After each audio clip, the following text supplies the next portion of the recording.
the next level. Welcome to the next level. Got Ken Block here, and Ken Block he had a very interesting run in the political reigns of Rhode Island. Can you talk about that, Ken, and why you ran and why you thought it was important to do what you did? Sure. Well, yeah, as you know, I started the Moderate Party in 2009. So, as you know, a political party, to remain certified as a political party, has to run a candidate for governor in the statewide races, and that candidate has to poll at least 5% to keep the party certified. In 2009, we collected signatures to certify the party, and then we had to participate in the 2010 election and get at least 5% of the vote to keep the party alive. If we didn't, for 2012 and 2014, we'd have to go collect signatures again. And I've collected 34,000 signatures once in my life. I would prefer never to do it again. Well, so I call it an interesting political run because you chose to pretty much make up or support a new wing, a new party, as opposed to just running Republican, Independent, or Democrat. Why not just run Independent? Why this moderate? Because I believe that we need much more than a single individual successfully running and earning a seat. We need a whole army of individuals running up and down government. The idea is to get not self-interested, to get not special interested people running for public service to be public servants.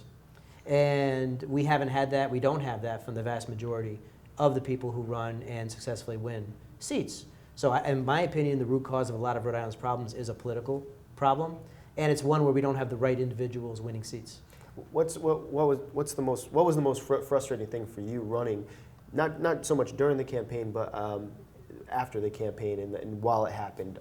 Because you're correct. I think one of the things that I noticed, and this is just my opinion, is the apathy of Rhode Islanders not to vote, and maybe voting for what you would consider the wrong individuals, but really no change happened, and then we need a change. Right. You know, the vast majority of Democrats and Republicans in this state are the same to me.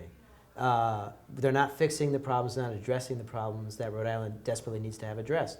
We have a massive budget deficit. We have a pension plan that's blown beyond all belief, and yet the most sound and fury we have in this legislative session so far has almost nothing to do with those core issues. And my campaign was all about running about the core issues, coming up with pragmatic solutions to those problems, and that's what the Moderate Party is all about. It's a centrist political party. It's about coming up with the answers to the hard problems and getting things fixed and moving on. That's what it's all about. Do you generally feel, and like let's just wipe the party lines aside, that it's going to take business minds to fix this state? Because you know we've given the political reins their share fair and their share due, but you know these people like you and Anthony, Gemma, people that know business, do you think that it's going to take those types of minds to come together and fix this? We certainly need the business viewpoint. In my opinion, we need the medical viewpoint. You know, we do not have a broad distribution of backgrounds in the State House right now, and we need that desperately. So it's not just business. You know, physicians. We need physicians. We need you can name across the board. We need to have that kind of representation in there to have the most broad viewpoint on the types of legislation we're considering and passing legislation that makes sense for everybody. And you, much like probably every business person that comes to the next level, to talk about business and what we need to do to fix it in Rhode Island, but you know in America, you choose to keep your business in Rhode Island, and particularly why? And you have other clients that are outside of Rhode Island where you probably could easily get up and leave. But why do you choose to stay in Rhode Island and make this work? I have zero financial incentive to be in Rhode Island right now, nor have I had it for the last 10 years. I could put much more money in my bank account by being a Massachusetts resident and having my business based in Massachusetts. I live here because I've been here for 20 years. I live here because I believe Rhode Island has tremendous potential. It's a terrific place to live, and I'm raising my family here. I choose to do that.